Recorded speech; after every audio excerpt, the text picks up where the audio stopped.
Queridos irmãos, uma boa tarde a todos, sejam todos bem-vindos à nossa casa. Vamos dar início ao nosso encontro de hoje. E hoje nós vamos repetir o tema, que foi o tema do último domingo, desse último domingo, que fala sobre a morte, que tem tudo a ver com essa data aí da comemoração dos mortos, que foi ontem, né? Então nós vamos fazer o nosso momento de reflexão e depois a Sueli vai fazer a palestra da tarde com o título A Morte, ok? Vamos então orar.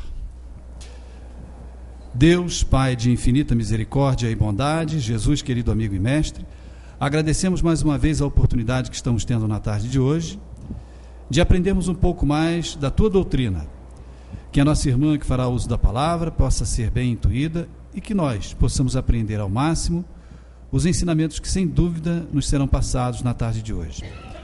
Obrigado, Mestre Jesus, pela oportunidade mais uma vez, que assim seja em Seu nome e em nome de Deus Todo-Poderoso. Que assim seja. Sueli. Boa tarde para todos nós. Como algumas pessoas até me pediram, porque também não puderam comparecer domingo, e é um assunto que interessa realmente às pessoas, né? Sempre, todos os assuntos são interessantes, mas principalmente porque nós abordamos a questão da cremação. E como isso está muito aí em evidência, né? Na Friburgo já tem um crematório, então muitas pessoas têm muitas dúvidas a respeito disso, porque leem algumas coisas que acabam gerando assim dúvida e impedindo às vezes a pessoa até de tomar uma decisão dessa, ou atrapalhando, né, a atitude, a pessoa fica sem saber muito bem. Esse assunto morte é um assunto que eu começo a rir porque tem uma amiga minha que ela fala para mim isso. Ela fala assim: Deus me livre de ir para a reunião de centro espírita. Você está doida, você me chama, eu não vou nunca. Vocês só falam em morte, diz que a gente tem até que se educar para morrer. Eu falei: não tem? Claro que tem, né? Tem que, para tudo, a gente tem que ter educação, né? Isso me faz até lembrar um caso interessante do Chico. Ele contou uma vez numa entrevista dele que ele estava dentro de um avião e teve muita turbulência e todo mundo começou a se desesperar, inclusive ele começou a pedir ajuda e ele se desesperar e falar e chamar, e, né, todos os santos do mundo, né? Aí, de repente... Aí ele disse que ele mesmo depois riu dele, que ele falou assim, aí a pessoa que estava do lado dele falou: mas Chico, até você, mas nós vamos morrer aqui. Aí ela ainda falou: mas você tem medo? Aí nisso ele disse que foi intuído pelo Emmanuel, que falou assim: Chico, controle-se. Não, mas nós vamos morrer, olha, então morra com dignidade. Então, realmente, a morte, ninguém quer passar por ela, mas é a única certeza que a gente tem. Querer, nesse caso aí, não é poder, né? Nós vamos mesmo. A gente sempre fala que a única certeza que a gente tem na vida é essa, né? Então, não tem outra. Quando recebe o bebezinho aí bonitinho, a única certeza que a gente tem é que um dia ele vai, mas certeza a mais sobre ele ninguém pode ter, né? O que vai ser, como vai ser, e nem da nossa vida. E a gente também não sabe, né, quanto tempo a gente tem aqui. Eu vou ler para vocês o que eu trouxe aqui para domingo, que é muito interessante, que é um texto do Pedro Bial, que vocês já devem até conhecer. Foi na ocasião da morte do Bussunda. Assisti a algumas imagens do velório do Bussunda, quando os colegas do Cacete e Planeta deram seus depoimentos. Parecia que a qualquer instante iria estourar uma piada. Estava tudo sério demais. Faltava a esculhambação, a zombaria, a desestruturação da cena, mas nada acontecia ali de risível. Era só dor e a perplexidade, que é mesmo que causem todos os que ficam. A verdade é que não havia nada a acrescentar no roteiro. A morte por si só é uma piada pronta. Morte é ridículo. Você combinou de jantar com a namorada, está em pleno tratamento dentário, tem planos para a semana que vem, precisa autenticar um documento em cartório, colocar gasolina no carro e no meio da tarde morre. Como assim? E os e-mails que você ainda não abriu? E o livro que ficou pela metade? O telefonema que você prometeu dar à tardinha para um cliente? Não sei de onde tiraram esta ideia. Morrer a troco de quê? Você passou mais de 10 anos da sua vida dentro de um colégio estudando fórmulas químicas que não serviram para nada, mas se manteve lá, fez as provas, foi em frente. Praticou muita educação física, quase perdeu o fôlego, mas não desistiu. Passou madrugadas sem dormir para estudar para o vestibular, mesmo sem ter certeza do que gostaria de fazer na vida. Cheio de dúvidas quanto à profissão escolhida, mas era hora de decidir. Então decidiu e mais uma vez foi em frente.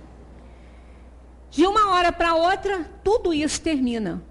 Numa colisão na freeway, numa artéria entupida, num disparo feito por um delinquente que gostou do seu tênis. Qual é? Morrer é um xiste. Obriga você a sair do melhor da festa sem se despedir de ninguém, sem ter dançado com a garota mais bonita, sem ter tido tempo de ouvir outra vez sua música preferida. Você deixou em casa suas camisas penduradas nos cabides, sua toalha úmida no varal e penduradas também algumas contas. Os outros vão ser obrigados a arrumar suas tralhas, a mexer nas suas gavetas, a apagar as pistas que você deixou durante uma vida inteira. Logo você que dizia, das minhas coisas cuido eu. Que pegadinha macabra essa. Você sai sem tomar café e talvez não almoce, caminha por uma rua e talvez não chegue na próxima esquina. Começa a falar e talvez não conclua o que pretende dizer.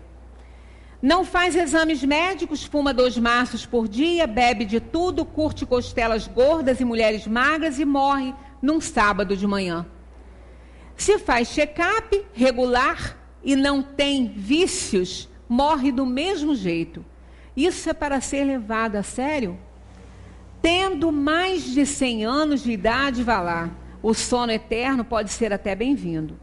Já não há muito mesmo a fazer. O corpo não acompanha a mente também já rateia, sem falar que há quase nada guardado nas gavetas. Ok, hora de descansar. Mas antes de viver tudo, morrer cedo é uma transgressão. Desfaz a ordem natural das coisas. Morrer é um exagero. E como se sabe, o exagero é a matéria-prima das piadas. Só que esta não tem graça. Por isso, viva tudo o que há para viver. Não se apegue a coisas pequenas e inúteis da vida. Perdoe sempre. É um texto muito bonito e muito real, né? Porque é assim, né? Nós não sabemos e graças a Deus que a gente não sabe, né? Porque como nós estávamos falando na semana passada sobre pressentimentos, se um espírito nos der esse pressentimento da morte, nós vamos nos desesperar, porque nós não temos preparo para isso. Nós estamos no mundo, não somos daqui, mas gostamos daqui e ninguém quer ir. Ninguém quer morrer, ninguém... Olha, por mais amigo que a gente seja de alguém, ninguém quer essa companhia, não. Fazer companhia de jeito nenhum, né? Mas, como isso aí é necessário, né, é importante para o ciclo da vida, não tem outro jeito, a gente vai. O importante é isso que ele terminou aqui, ó. Não se apegue a coisas pequenas e inúteis da vida. Isso vai ser de grande valia para nós quando chegar o nosso momento. Nós não sabemos, mas passa tudo muito rápido, muito rapidinho, né? Tenho aqui um outro poeminha do Mário Quintana que fala sobre isso e a gente tem essas evidências no dia a dia. A gente tem um horário para ir? Tem um médico marcado, ou alguma reunião, alguma coisa? Aí a gente está vendo, sabe que tem que chegar, mas sempre acha que vai dar tempo de fazer mais alguma coisinha. Aí faz uma coisinha ali, uma coisinha aqui. Quando vê, está em cima da hora, está perdendo a hora. E quando isso acontece com a vida? Mário Quintana também falou, ó, a vida é uns deveres que nós trouxemos para fazer em casa. Quando se vê, já são 6 horas, há tempo. Quando se vê, já é sexta-feira. Quando se vê, passaram 60 anos. Agora é tarde demais para ser reprovado. E se me desse um dia uma outra oportunidade, eu nem olhava o relógio, seguia sempre, sempre em frente, e iria jogando pelo caminho a casca dourada e inútil das horas. Pois é, pena que a gente só vê isso quando já passou muito tempo, né? Aí acaba chegando atrasado aos compromissos. Ninguém se importaria de chegar atrasado num compromisso com a morte, né? Mas o problema é que a gente tem que se preparar para ela, não tem jeito, né? A nossa vida na Terra é uma vida passageira. Morrer não é morrer, segundo Vitor Hugo. Só que a gente não pensa muito desse jeito, né? A humanidade toda não pensa e nem a gente. Nós vivenciamos essa experiência com os nossos afetos, amigos, parentes, né? Com as pessoas das nossas relações. Quando não somos nós a vivenciarmos isso aqui no mundo, eles vivenciam conosco e assim vai. Não tem jeito, né? A morte, ela está sempre envolvida num clima muito macabro. As pessoas têm muito medo. Tem umas que não chegam nem a ver corpos mortos, né? Tem pavor disso. Depois tem pesadelos à noite. Isso tudo é uma coisa que a gente é cultural, né? Porque desde sempre não. Porque bem lá para trás, né, os primitivos aceitavam muito bem a morte, assim como as crianças aceitam muito bem a morte. A criança compreende perfeitamente a morte, ao contrário de nós, adultos, que custamos muito a aceitar. E somos tão egoístas que às vezes nós queremos a pessoa a todo custo ali ao lado da gente. Foi ontem, acho que foi ontem, eu estava assistindo um documentário da Discovery. Aliás, documentário não, é aquele programa Pronto Socorro, que costuma apresentar umas coisas estranhas. O garotinho tinha um problema, teve um problema neurológico e ele estava realmente ou para morrer ou então para ficar com muitas sequelas, muitas coisas. Aí a mãe deixou bem claro para o médico que do jeito que ele ficasse, ela queria. Que ainda que ela tivesse que carregar ele no colo para o resto da vida e dar comidinha na boca, mesmo que ele nem soubesse daquilo, ela queria. Então, olha, até onde vai o nosso egoísmo, né? Para ter as pessoas que nós amamos por perto. Ela não pensou nem por um momento na vida, na qualidade de vida daquela criança. Claro que ninguém ia fazer eutanásia, ninguém ia fazer nada. Mas ela não quis saber da possibilidade de ficar sem ele. Embora, do jeito que ele ficasse. Então, não é bem assim que a gente tem que conduzir as coisas, né? Ninguém vai apressar. A eutanásia completamente fora, né, dos conceitos espíritas. Isso é um absurdo, a gente até já falou sobre isso, podemos falar novamente sobre essa questão. Mas assim, a pessoa não fazer uma escolha dessa, não está pensando nem um pouquinho na outra pessoa, né? É um egoísmo muito grande. O pavor da morte provém dessa questão da perda, da escuridão, da solidão. É uma coisa assim que realmente pintaram de um tal jeito que até os judeus consideraram impuro, né? A região impura de um cemitério. Então, são coisas que foram criadas, né, pela humanidade. Ainda em nossos dias, a morte transforma o homem num cadáver, né? Risca do número dos vivos, tira-lhe todas as possibilidades de ação, né, e, portanto, de significação no meio humano. A gente pode reparar que as pessoas se referem sempre a quem já morreu no passado, como se elas não existissem mais, né? Como se elas não fizessem mais parte da nossa vida, mas elas fazem. Elas continuam existindo, fazem parte da vida, interagem conosco, estão presentes nos nossos eventos, junto de todos aqueles que estão ligados a ela afetivamente, né?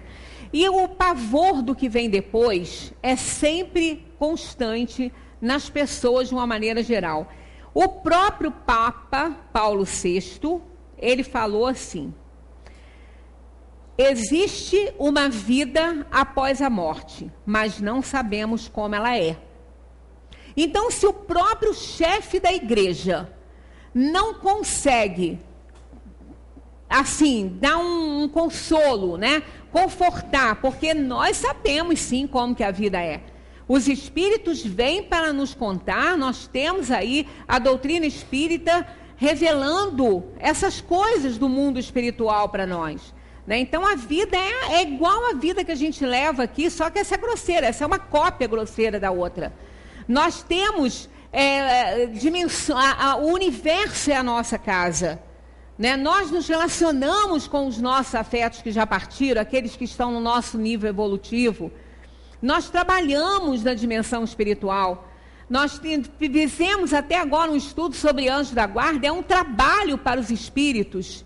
Ser anjo da guarda de alguém na Terra, auxiliar as pessoas. Então, os espíritos trabalham nas ciências, em tudo. Né? Eles estão atuando em todos os pontos. Quer dizer, o espiritismo nos ensina isso. E isso consola, conforta a gente. Né? Tem um outro poema aqui que eu li, que eu acho que vale até a pena também a gente ler, porque faz parte, né, da nossa vida, nessa questão da compreensão. É um poema de Alden, é um escritor inglês. Ele perdeu um amigo e esse poema foi usado em 4 casamentos e um funeral. Um rapaz declama esse poema. Né? Então ele escreve assim, segundo a história, foi para um amigo dele que havia falecido. Parem os relógios, cortem o telefone, impeçam o cão de latir. Silenciem os pianos e com um toque de tambor tragam o caixão. Venham os pranteadores, voem em círculos os aviões, escrevendo no céu a mensagem: ele está morto. Ponham laços nos pescoços brancos das pombas, usem os policiais luvas pretas de algodão. Ele era meu norte, meu sul, meu leste e oeste. Minha semana de trabalho e meu domingo. Meu meio-dia, minha meia-noite, minha conversa, minha canção. Pensei que o amor fosse eterno, enganei-me. As estrelas são indesejadas agora. Dispensem todas. Embrulhem a lua e desmantelem o sol. Despejem o oceano e varram o bosque, pois nada agora pode servir. É lindo, mas muito chocante, não é? Então, nós ficamos imaginando as pessoas que se envolvem com esse tipo de vibração de que a morte acaba com tudo, que a morte é o fim, que ela é a escuridão, que ela é, né, que é o sofrimento. Então, as pessoas ficam com cada vez mais medo da morte. Claro que a morte não tem nada de romântica.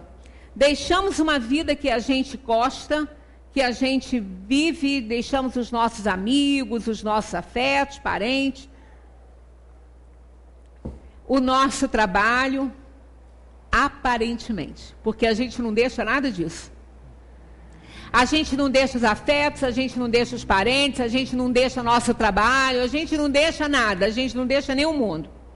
Porque nós estamos frequentemente interagindo nesse mundo, porque levamos um corpo espiritual, que é o perispírito, e com esse corpo nós interagimos com a matéria. Se nós temos uma aptidão forte naquilo que a gente desenvolvia na Terra, vamos continuar trabalhando nisso. Vamos continuar inspirando outros a desenvolver cada vez mais essas atividades. Estamos sempre junto dos nossos afetos, então nós não perdemos absolutamente nada. A gente perde o corpo físico. Mas isso para o espírito não é nada. O espírito é que comanda tudo isso. Nós só vamos perder a vida material. Essa a gente não vai ter. Mas não vamos sentir falta dela, não. Porque os espíritos não sentem falta dessas coisas. Claro que no início, vamos. No início nós vamos querer fazer as nossas atividades do jeito que a gente fazia. A gente não vai sentir a repercussão de outra pessoa porque não vão nos ver. Então, no início, tudo é muito perturbador. Mas isso passa. Não é? Isso aí não vai ficar para sempre na nossa vida de espírito. Porque nós estamos voltando para a vida de verdade. Ele permaneceu na atividade dele, ele não sabia nem que ele tinha morrido, né? Depois é que ele se deu conta. Então é como se ele estivesse vivendo isso aí. Ghost também foi assim, até que ele compreendesse. É um filme que teve bastante veracidade. O Sexto Sentido e Ghost foram 2 filmes interessantes, né, que mostrou muita coisa real ali. Então os espíritos, eles têm uma vida de verdade na dimensão dos espíritos. Isso aqui é uma passagem. Então, para a morte, o Espiritismo veio tirar essa coisa de solidão, de escuridão, de tudo, né? O espírito está livre da matéria. Segundo, até o Castro Alves fez uma quadrinha muito interessante sobre a morte, que ele diz: conduz os seres aos céus à luz da realidade. Sou ave da liberdade que ao lodo da escuridão venho arrancar os espíritos, elevando-os às alturas. Dou corpos às sepulturas, dou almas à amplidão.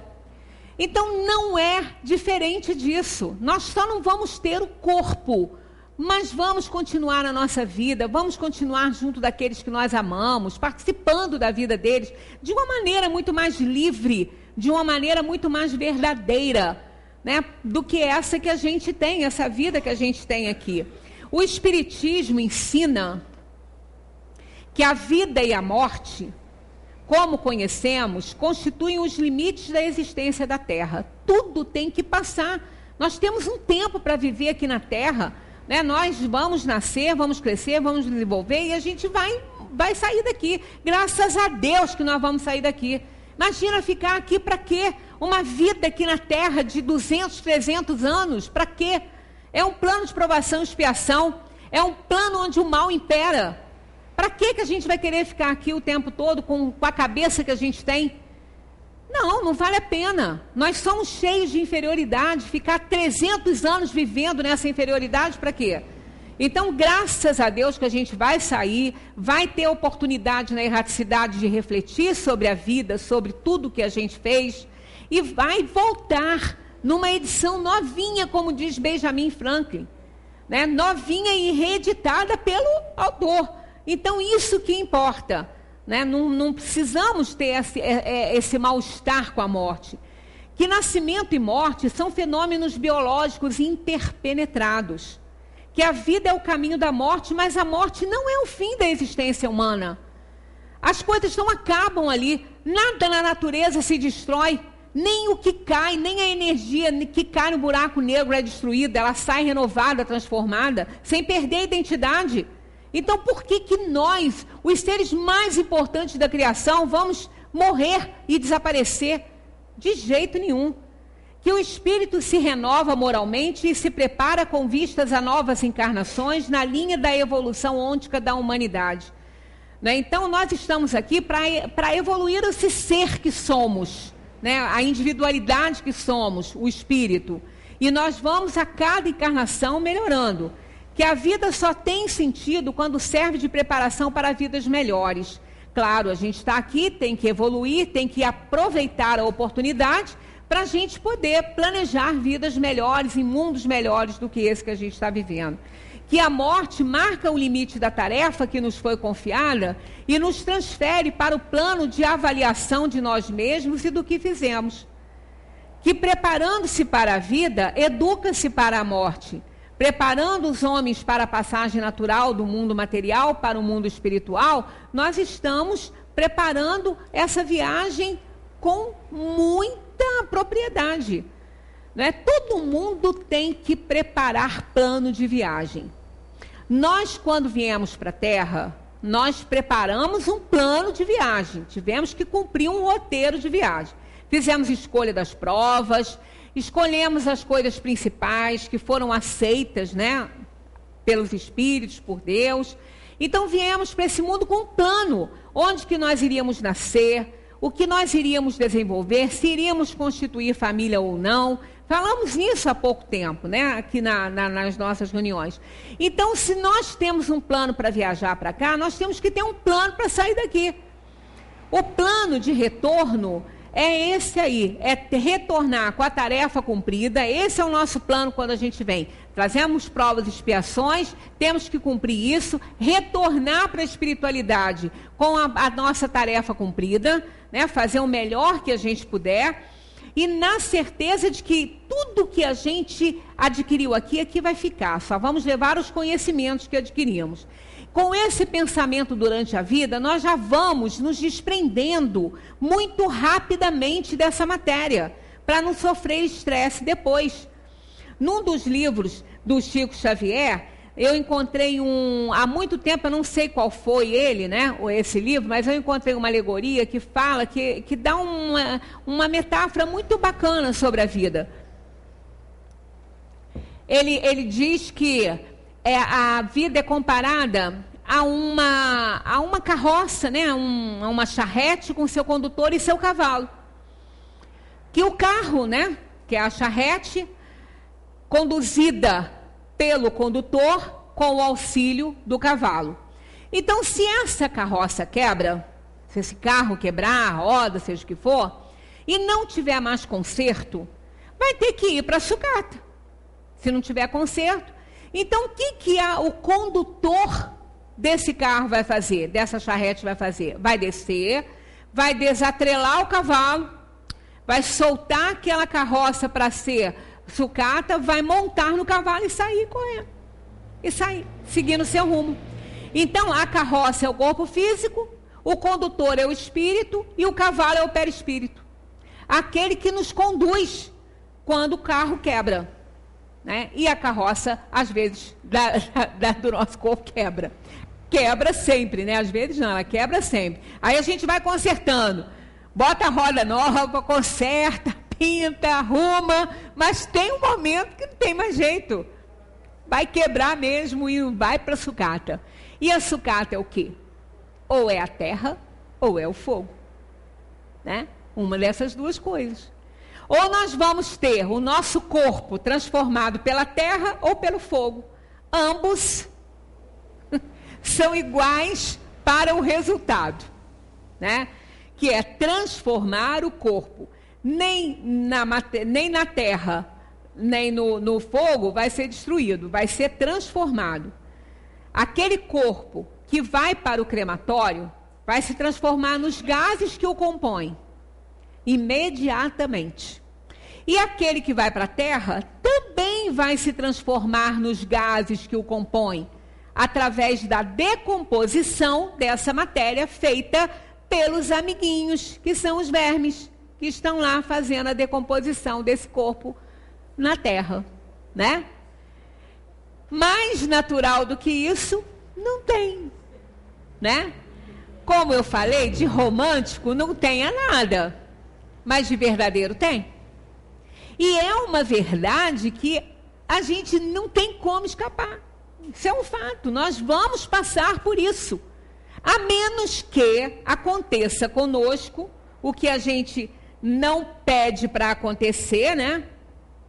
De jeito nenhum, mas que ninguém está livre disso. O que aconteceu lá em Hiroshima, né? Caiu a bomba lá.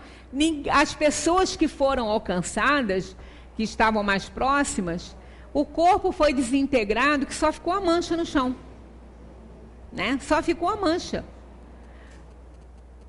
Né? Porque nem numa explosão de um avião some, né? Os pedaços aparecem. Então, de qualquer forma, de romântico não tem nada, mas tem de real. Então, o que a gente tem que fazer? O que nós temos que fazer é nos educar para esse dia. Vivendo bem, cumprindo nossas tarefas, sem pensar nisso aí, sem pensar nesse dia.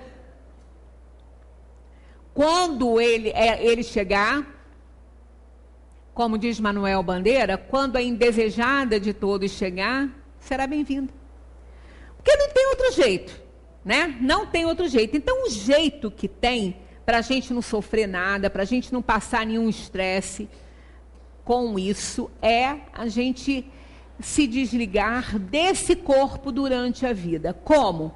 Cuidando bem dele, porque ele é nosso templo, ele que é nosso instrumento de trabalho, mas o tempo todo valorizar as coisas da alma, as coisas do espírito. Parar com essa questão de ficar ligado à matéria, a bens. Os bens materiais são importantes porque a gente precisa de viver na Terra. O corpo tem que ter onde morar, tem que ser conduzido, tem que ter uma assistência de saúde, alimento, isso tudo é natural. Mas não vamos dar a essas coisas mais valor do que elas merecem. O espírito é mais importante. As pessoas estão fazendo tanto culto do corpo hoje em dia. Não é errado você cuidar do corpo, mas vamos pensar que o espírito está ficando de lado nisso aí. Vamos cuidar do corpo, mas vamos cuidar da alma também. Os dois. Os dois precisam ser cuidados. Porque se a alma não for cuidada, se nós não formos atentos a essa evolução aí, não vai adiantar cuidar do corpo, não. Ele vai adoecer. Porque as doenças estão no perispírito. Elas são somatizadas. Quantas doenças nós temos ali impressas no corpo físico, do perispírito, que não serão somatizadas para o corpo físico. Porque nós não merecemos mais, a gente já conseguiu bônus e a gente está com uma cabeça melhor, está mais feliz nesse mundo. Né? Quantas vezes os médicos que tratam das doenças do coração falam que o remédio principal é a felicidade, é ser feliz, é estar perto de quem gosta, fazendo as coisas que gosta. E tratar, claro, de fazer exercício. Então, as duas coisas têm que caminhar juntas. A gente não pode cuidar só de um do que do outro. Mas sempre assim, dando ao corpo o valor que ele tem. E não dar um valor maior do que da alma.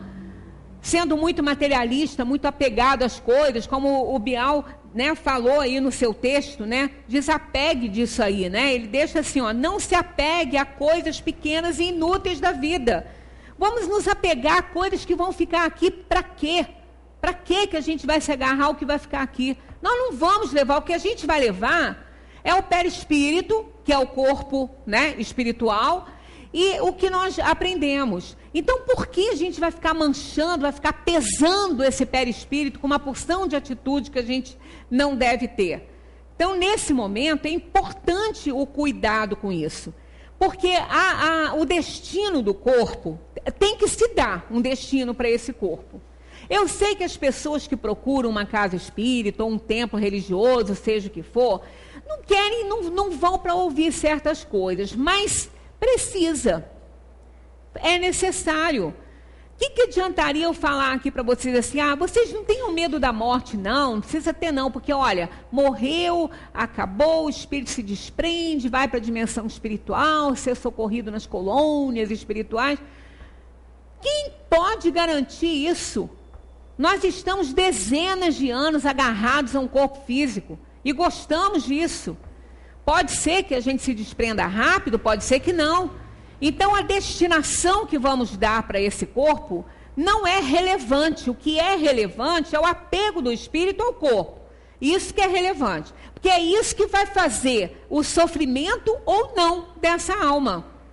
Então, quanto à questão da cremação, que é sempre uma dúvida muito grande, porque a inumação, todo mundo já pratica isso centenas e centenas de anos, né? Quantas vezes? Nós já fomos e já retornamos, já tivemos corpos sepultados, cremados, seja lá como, né? Ou até mesmo desaparecidos, como aconteceu com os nossos irmãos de Hiroshima. Então, quantas vidas a gente já viveu, né? E quantas passagens a gente já fez. Mas a cremação, ela está presente desde os tempos remotos. Os druidas já faziam isso, né? Os gregos, a Índia até hoje, né? São práticas que sempre estiveram no mundo, né? Para o destino dos corpos. Os druidas, vocês lembram que é aquela filosofia, aquele grupo, né, filosófico, ele não é ligado a uma religião, não. Eles não são ligados à religião. Eles são ligados ao espiritualismo. Cada um, inclusive essa filosofia ainda existe, dos druidas. Cada um tem suas atividades, suas profissionais, né? Não é ligado. É parecido com a maçonaria. Cada um tem sua vida, né? Suas crenças, sua vida, mas é uma filosofia. E ele, o chefe deles, o mestre deles, deu uma explicação sobre a cremação dos corpos que eu achei muito interessante. dizendo que eles sempre cremaram os corpos, porque além de ser uma coisa mais higiênica, né, e não ocupar espaço do mundo com os mortos que já não vivem mais nesse mundo, né, já não tem espaço nem para os vivos, né, que estão aí com seus corpos, né. Além disso, é uma caridade com o espírito para que o seu corpo tenha uma destruição, uma transformação rápida, para que ele não se veja assim, para que não haja uma interferência desse corpo com o espírito mais. Uma vez ele transformado, ele acaba, né, a alma ela tem mais facilidade de se soltar do que se o corpo ficasse, né, no laboratório da Terra por muito tempo ainda. Então isso aí também é relativo, né, é de espírito para espírito. Essa questão da cremação, se vocês forem pegar isso aí na internet, em livros, ou conversar com pessoas que já leram a respeito, todas vão dar a mesma versão de que há uma necessidade, que o espiritismo não é absolutamente contra a cremação, de jeito nenhum, todos eles falam a mesma coisa, mas que se deve dar um tempo para que a vida possa se extinguir totalmente, que o espírito possa ser retirado do corpo. Quem deu essa resposta foi Emmanuel. Ele fala sobre isso no livro O Consolador e Caminho de Volta. Sendo que no Consolador, ele não dá prazo. No Consolador, ele fala que deve se procrastinar por mais algum tempo, por mais horas, para o espírito se desapegar do corpo. Já no Caminho de Volta, desse outro livro, do Chico, psicografado por vários espíritos, e quem faz essa observação é ele fala do apego, fala sobre a imantação que existe, ele fala de tudo isso, e isso procede, isso é real. Nós vamos ver aqui no Livro dos Espíritos sobre essa questão. Procura aqui para mim, Abel, Retorno à Vida, acho que é 103, 104 a página. Aí ele fala sobre isso é fato, é certíssimo, mas ele diz que se deve esperar pelo menos 72 horas para fazer a cremação do corpo. Aí, quando eu li isso, e também me perguntaram isso, aí eu fui buscar, porque eu não li isso antes, me falaram, eu fui buscar o assunto, né? Quando eu li sobre isso, eu ainda falei, eu não estou entendendo por que ele marcou um tempo. Por quê? O espírito, para ele estar imantado a um corpo, ele está na perturbação da morte. Senão ele não estaria mais. Porque quando o espírito sai da perturbação da morte, ele já sabe que morreu, ele não tem mais nada a ver com o corpo, ele não procura mais ninguém, ele já está consciente, ele não fica ligado ao corpo, nesse estágio. Ele só fica ligado ao corpo durante o período de perturbação. E esse período está aqui escrito na codificação, ele não tem tempo determinado, não se pode prever um tempo determinado para isso. Aqui está assim, ó. A separação da alma e do corpo é dolorosa? Eles respondem, não. O corpo frequentemente sofre mais durante a vida que no momento da morte. Neste, a alma nada sente. Olha só, na morte a alma nada sente. Os sofrimentos que às vezes se provam no momento da morte são um prazer para o espírito que vê chegar o fim do seu exílio. Então, aquele momento de dor, de sofrimento, da doença, né? Porque aquilo tudo o espírito vivencia, aqueles momentos terminais, aquilo é sofrimento bastante. Mas para ele, o espírito, ele intui isso, porque isso já aconteceu muitas vezes. Ele intui que é o fim do sofrimento dele ali. Aquele sofrimento ali ele não vai ter mais, aquele sofrimento acaba, ele não vai descansar. Que a gente fala sobre isso aqui, descansou. Descansou coisa nenhuma, vai começar o cansaço. Porque o cansaço do corpo é pequeno perto da alma. A alma cansa, não no verdadeiro sentido da expressão, não é como um corpo cansado, mas o trabalho da alma é mais intenso. é muito mais intenso. Aí vem toda a reflexão dela, todo o balanço, toda a prestação de conta para a consciência. Isso não cansa? E como cansa? E chora, dá para chorar. Igual descascar a cebola, né? O Hermes costuma dizer que a consciência é igual a cebola. Tem várias camadas. E a gente fica só na superficial. Que ai de nós olhar o meio lá, tá doido, e aí? Vai mudar muita coisa que a gente não quer. Então a gente fica só na casquinha, né? Se justificando para tudo, achando que o outro que é culpado, que a gente é vítima do mundo, né? Ninguém quer ir para o meiozinho, porque senão vai chorar. Igualzinho descascar uma cebola, aquela parte de fora, e a gente nem chora, nem sente nada, nem escorre lágrima do olho. Agora corta, vai lá para o meio, que vai chorar a beça, né? Então é isso aí, o espírito ao desencarnar, quando ele sai do estado de perturbação, ele entra na vida verdadeira com consciência, ele começa a fazer o balanço, a pensar, a consciência dele vai cobrar as coisas que ele fez, o que ele não fez, o que ele não devia ter feito, o que ele devia ter feito e não fez, ele vai fazendo o balanço, ele vai analisando. Mas quando isso acontece, ele não está mais ligado ao corpo, não tem mais nada a ver com o corpo. Agora, até isso acontecer, ele fica imantado à sua vida física, ao corpo físico que ele tinha, não necessariamente estar agarrado ao corpo. Esse que eu conto aqui para vocês, que foi uma comunicação que nós tivemos aqui, que ele estava carregando uma coisa, né, pesada, que ele dizia que era o ouro que ele tinha que guardar na casa dele, mas que ele não achava a casa. E ele estava andando atrás da casa, procurando, e não achava casa. Não existia mais casa, né? Então, a parte física não estava mais lá, mas ele tinha ela na cabeça.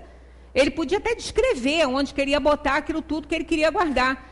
Então, ele estava imantado a ela pela cabeça dele, pela mente, pelo espírito, e não pela parte física. Mas se tivesse aquela casa lá, era mais uma coisa para que ele, então, se chegasse. Porque a parte física, ele imantado na mente, junto com a parte física, acaba ficando, né? E não quer largar as coisas. Quer dizer, quanto mais você, né, distancia o espírito das coisas materiais, melhor para ele. Então, ele fica imantado por tempo indeterminado. Então, o que vai adiantar 72 horas? Continuando aqui, ó. A separação se verifica instantaneamente. E numa transição brusca, há uma linha divisória bem marcada entre a vida e a morte. Então acontece bruscamente a separação, né? Eles dizem que não. Eles falam aqui, não. A alma se desprende gradualmente e não escapa como um pássaro cativo que fosse libertado. Os dois estados se tocam e se confundem de maneira que o espírito se desprende pouco a pouco dos seus liames. Estes se soltam e não se rompem. Então não é um corte, eles vão se soltando. À medida que o espírito vai compreendendo, vai deixando aquilo para lá. Aí eles falam aqui, ó, a Kardec agora que faz esse comentário. A observação prova que no instante da morte, o desprendimento do espírito não se completa subitamente. Ele se opera gradualmente, com lentidão variável, olha aí, ó, com lentidão variável, segundo os indivíduos. Para uns é bastante rápido e pode dizer-se que o momento da morte é também o da libertação que se verifica logo após. Noutros, porém, sobretudo naqueles cuja vida foi toda material e sensual, o desprendimento é muito mais demorado. Atentem agora para o que vem. O desprendimento é muito mais demorado e dura às vezes alguns dias, semanas e até mesmo meses. O que não implica a existência no corpo de nenhuma vitalidade, de nenhuma dor, de nenhuma vida, nem a possibilidade de retorno à vida, mas a simples persistência de uma afinidade entre o corpo e o espírito, afinidade que está sempre na razão da preponderância que, durante a vida, o espírito deu à matéria. é lógico admitir que quanto mais o espírito estiver identificado com a matéria, mais sofrerá para separar-se dela.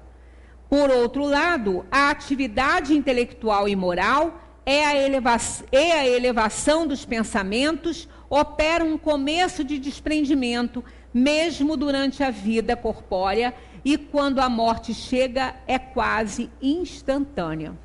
Então, veja bem, por essa resposta dos espíritos e esse comentário de Kardec, nós podemos concluir que 72 horas não resolve nada. Absolutamente nada. Aí, porque, inclusive, algumas pessoas que já chegaram, porque as pessoas perguntam isso, que o Espiritismo, ele tem realmente autoridade para esclarecer essas coisas, né? Muita gente me encontra, às vezes a gente está numa reunião, até numa festa, o assunto surge. Uma pessoa falou assim, olha, eu fui lá fazer dar aquela autorização, né?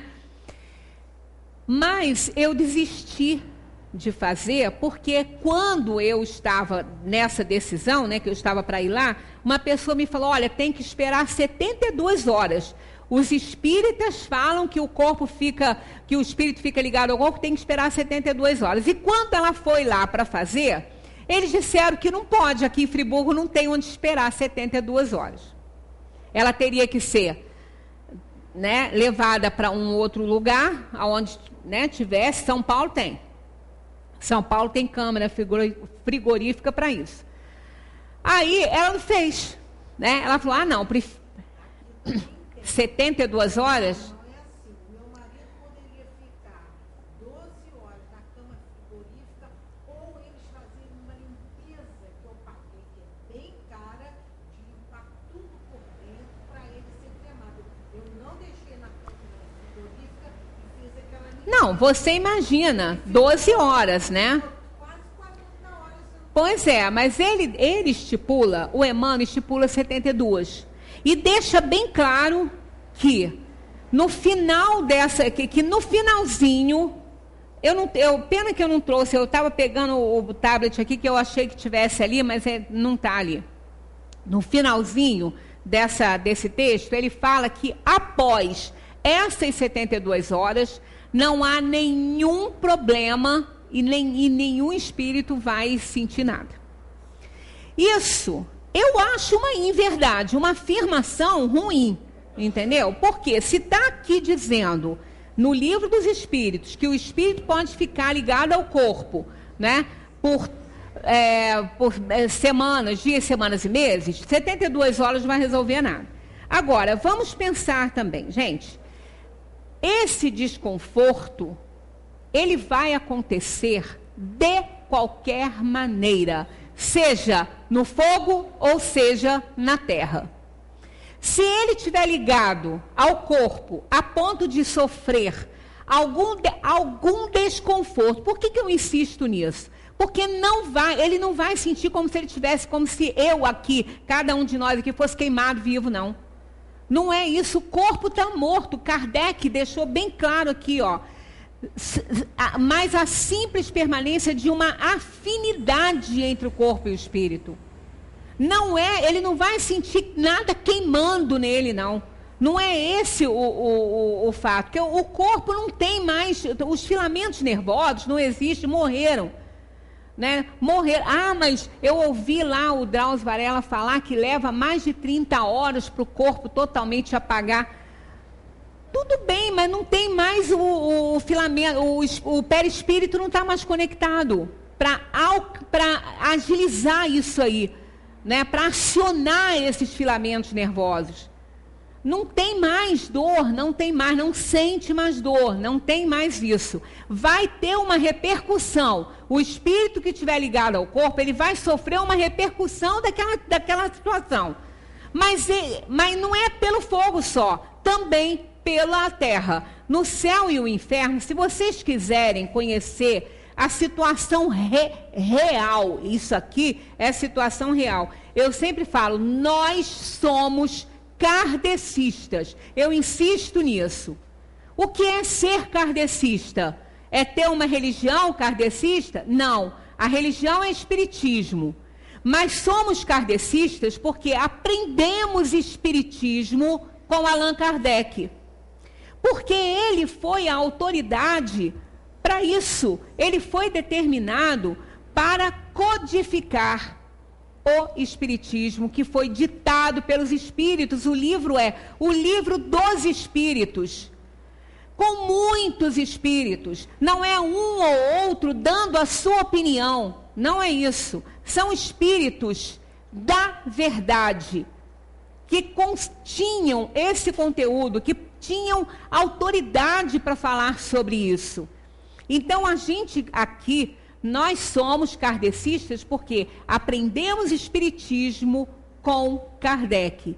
E o próprio Emmanuel, já em outras situações, em que foi encontrado nos livros que ele escrevia, algumas coisas que não estavam de acordo com a doutrina espírita, e quando ele foi questionado pela FEB, isso não aconteceu uma nem duas, foram várias vezes que isso aconteceu,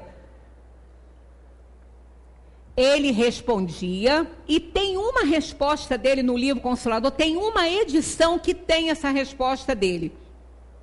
Não é a que eu tenho, mas tem uma edição que eu já li, essa resposta que ele deu, sobre um questionamento de metades eternas, que ele falou que tem e a doutrina espírita diz que não tem. Então, ele faz uma observação, ele diz que ele entende perfeitamente, mas que ele poderia até retirar, mas ele se reservaria o direito de pensar assim. Foi o que ele disse. Então, era uma opinião dele, não é? Era uma opinião específica dele. Então, essa questão de 72 horas, isso surgiu com essa resposta que ele deu. E todos os espíritos, se tivesse num congresso desse que eles falassem isso, eu ia levantar, eu ia falar, mas olha só, e esse comentário de Kardec, essa questão do livro dos espíritos, que diz que o espírito pode ficar ligado por dias, semanas e meses. E aí, como é que fica essa questão de 72 horas? Porque aí a pessoa vai, né? A pessoa vai, não vou sentir nada. Aí depois ele fica revoltado, porque ele não vai morrer, não. Né? Igualzinho os espíritos que dão comunicação aqui no centro, que fizeram parte das cruzadas, que estão esperando encontrar Jesus até hoje e não encontraram. Porque era assim, falavam com eles, que eles iam matar porque eles iam encontrar Jesus, que aquilo era a ordem de Jesus. Eles estão procurando até hoje, a revolta fica grande, não é? Então, pode haver repercussão? Pode. Aqui no Céu e o Inferno, quem não tem esse livro, adquira o livro. É muito bom, ele explica a situação do espírito após a morte, o que ele sente e o que ele não sente. E isso aqui é de Kardec. É depoimento de Kardec, são os espíritos vêm aqui explicar as situações que acontecem. Então, nós temos aqui depoimentos de espíritos felizes, sofredores, criminosos, suicidas, como fica a situação deles, né? E eles relatam. O espírito feliz, eu li aqui domingo, mas está chegando a hora, e eu passei da hora domingo, porque esse assunto ele é comprido, a beça. O Samson foi um dos espíritos que deram esse depoimento, que ele foi evocado ainda no velório dele, durante a vigília. O corpo estava lá exposto e ele foi evocado por um amigo, e ele fala que agradece aquele corpo, mísero corpo, que tanto serviu a ele, mas que agora não representava mais nada. Quer dizer, se aquele corpo fosse cremado ali naquela hora, nenhuma repercussão ele teria daquela ação. Nenhuma, porque ele estava totalmente desprendido da matéria. Já outros espíritos, em situação mediana, estavam um pouco ligados. Teve um espírito que ele fala aqui, deixa bem, ele pede, inclusive, que aquelas pessoas, que ele vai a um grupo, né, para dar a sua comunicação, que fossem ao cemitério fazer prece para ele, porque ele estava agarrado lá no corpo, sentindo os vermes arroerem a sua carne. Não é? Isso não é nada romântico também, né? Quer dizer, ele não estava sentindo a dorzinha do verme comer, porque não tem mais dor no corpo. A repercussão, ele estava vendo. Não tem aquele negócio, às vezes, por exemplo, Vocês quando meus filhos eram pequenos, um deles pegou piolho. Um deles, o outro não pegou. Ele chegou em casa com a cabeça cheia de piolho. Quando ele falou para mim que ele estava com piolho na cabeça, eu quase arranquei meu couro cabeludo. Começou a coçar, eu coçava. Aí a minha empregada, aqui, quem está com piolho é ele, né? Você não. Eu falei, pois é, mas eu acho que passou para mim. Ela veio olhar, não tinha um piolho na minha cabeça. E é sofrimento, não deixa de ser.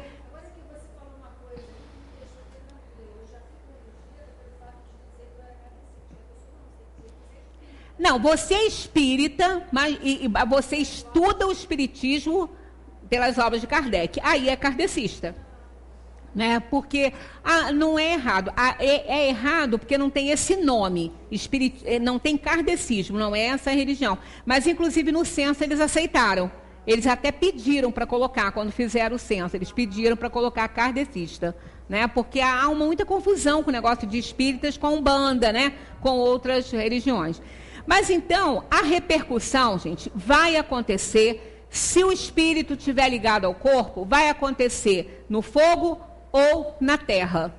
Não tem por onde correr. Qual é a saída? É a gente se libertar antes disso. Eu vou ler aqui, para vocês verem que isso é possível, não é? Herculano Pires é um escritor, continua sendo, porque ele continua escrevendo, só que está do outro lado já. Foi professor, foi um homem do mundo, como nós somos.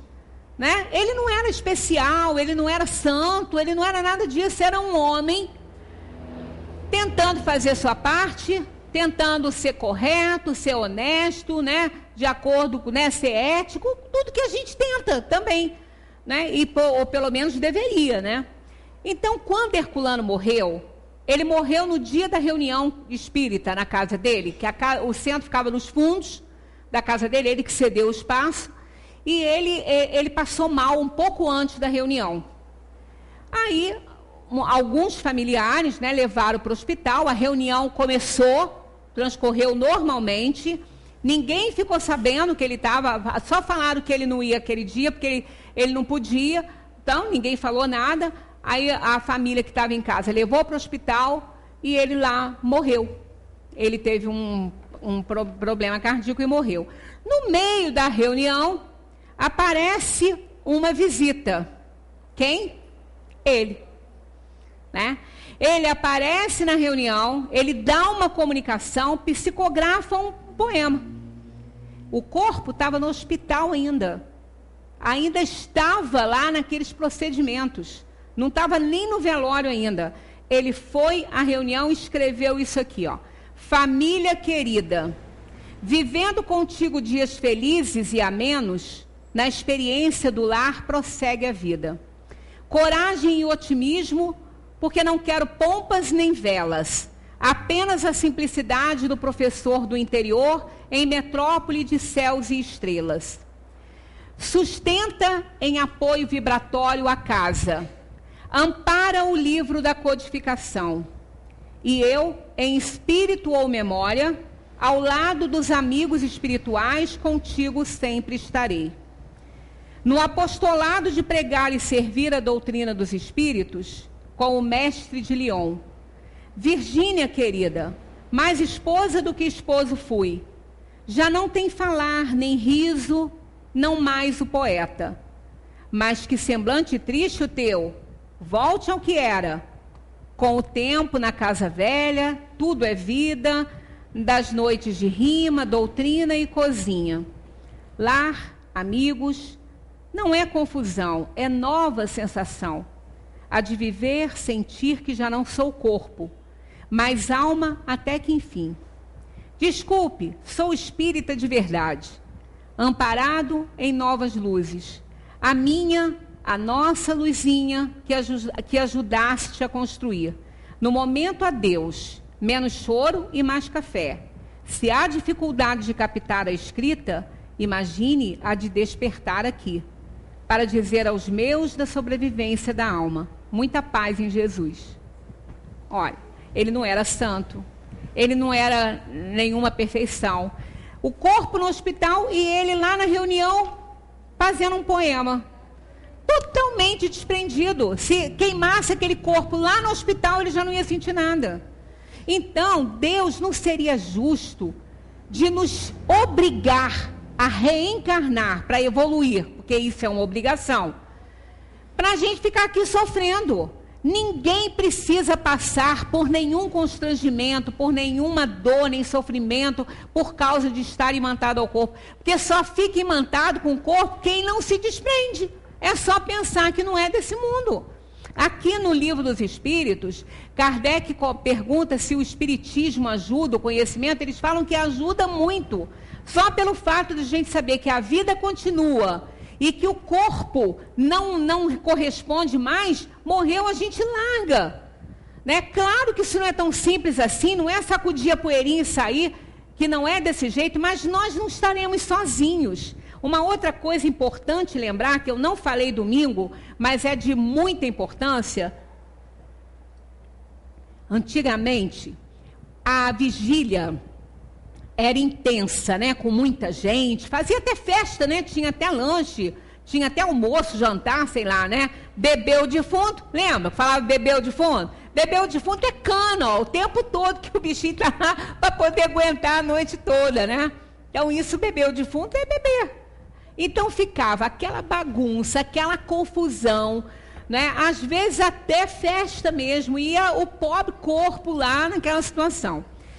Isso é prejudicial. Então, hoje em dia, essa prática, tudo, né? Às vezes é um mal que vem para bem, às vezes as pessoas reclamam, eu não vou poder fazer a vigília do meu companheiro, do meu filho, durante a noite. Até que lá no memorial pode, se quiser ficar. Mas a prática, normalmente, no Rio não se faz mais assim, porque lá é assalto, né? A pessoa, se bobear, vai ser enterrado junto com o morto, né? Porque é uma coisa horrível, tem que se deixar mesmo, né? Então, usa-se agora deixar. Aqui na luterana, quem fica sendo velado ali não fica à noite, nunca ficou, eles fecham, né? Então, isso é extremamente importante, é bom, é saudável. A família vai embora, deixa o corpo quietinho lá, não vai fugir, né? Amanhã ele vai estar lá para ser sepultado. Pois é, deixa quietinho lá, porque os espíritos vão trabalhar nele. Entendeu? Os espíritos vão fazer o desligamento. Ninguém está sozinho. A gente não fica sozinho nunca, principalmente numa hora importante dessa. O anjo da guarda está ali, os espíritos socorristas estão ali, todos estão ajudando. Agora, as pessoas atrapalham muito. E aí os espíritos ficam tendo que neutralizar o pensamento das pessoas e trabalhar no corpo. Né? Então, a prática saudável é essa. Deixa quietinho, vai para casa, dorme, deixa os espíritos atuarem. Isso aconteceu há pouco tempo, nós tivemos a desencarnação de uma pessoa muito querida da família, e a família saiu até muito mais cedo e deixou, porque o cemitério era lá no Catumbi, aquilo lá é um perigo danado. E durante a noite, eu tenho um parente que trabalha muito com... Ele se desprende, ele tem uns fenômenos, já contei algumas coisas dele aqui. Então, um espírito que trabalhava na equipe que cuidava dessa pessoa querida, né? Durante o tempo que ele estava doente, que fazia parte da equipe que cuidava dele, continuou cuidando, né? Depois que ele veio a se desligar do corpo, e ele ainda falou, olha, foi providencial, nós ajudamos a pedir, intuímos isso à família, para deixar o corpo, para a gente poder trabalhar no corpo. Então, 24 horas que se espera lá é o suficiente para a equipe espiritual trabalhar no corpo e desligar, auxiliar o espírito quando ele está muito, muito debilitado, que ele não consegue ainda, a fazer esse trabalho. Então, não se preocupe com essa questão de tempo, não. Não se preocupe em esperar isso ou aquilo. 24 horas é o normal que todo mundo espera. Preocupem-se com o que eu também estou estou me preocupando em fazer esse desligamento enquanto nós estamos aqui na matéria, para a gente não ter esse tipo de sofrimento, porque isso aí não é para ter. Morrer não dói, os espíritos falavam aqui. O problema é a ligação que nós temos. E quanto à incerteza, à dúvida, isso aí todo mundo tem, a gente nem deveria ter, porque a gente já foi e voltou tantas vezes, né? Mas para finalizar, a gente encerra com a historinha do cachorro, né? Eu já contei e vou contar de novo, que é interessante. Um médico com seu paciente em estado terminal, ele tinha um consultório perto da casa dele, e ele estava tratando desse paciente, e o paciente com muito medo de morrer, angustiado e triste, aflito, né? Pergunta para o médico: doutor, o que eu vou encontrar depois? Eu sei que eu estou no fim, o que existe do outro lado da vida? E o médico falou que não sabia, ele ficou indignado, né? Ele achou que o médico tinha que saber. Ele falou: eu cuido do corpo, eu não cuido da alma, eu não sei o que tem. Eu também não sei. Ele falou: e se eu falo isso com essa calma? Ele falou: mas eu não sei. Nisso, um cachorro começa a arranhar a porta do consultório. Ele morava perto, ele tinha um cachorro que às vezes se soltava, mas nunca tinha ido ao consultório. Naquele dia ele foi. E está arranhando, o médico abriu a porta. O cachorro entrou sem saber o que tinha lá dentro, sem saber quem estava, nada. Sabia que ele estava lá. Pulou em cima dele, né? Então ele usou isso aí para explicar para o paciente. Ele falou: você está vendo esse cachorro? Ele nunca veio aqui. Ele não sabia quem é que estava aqui comigo. Ele não sabia o que ele encontraria aqui dentro. Mas eu, quando abri, ele pulou em cima de mim. Por quê? Porque uma certeza ele tinha, que o dono dele estava aqui. Então é com essa certeza que você, que eu, que todos devemos entrar para o outro lado da vida. Na certeza de que o nosso Senhor está lá. O meu Senhor está lá. Então não tem que ter medo, tem que ter confiança, tem que ter fé, né, que não estamos abandonados, não estamos entregues à própria sorte, e lutar para a gente entender que não somos daqui, estamos aqui de passagem, e deixar que esse corpo é importante, mas quando ele morrer, ele não é mais, né? Então ele merece respeito, mas não é para a gente ficar imantado nele. E caso, né, aconteça, ficar fazendo prece, oração, como o depoimento de alguns espíritos que estiveram nessa situação, fizeram e se libertaram. Muita paz para todos.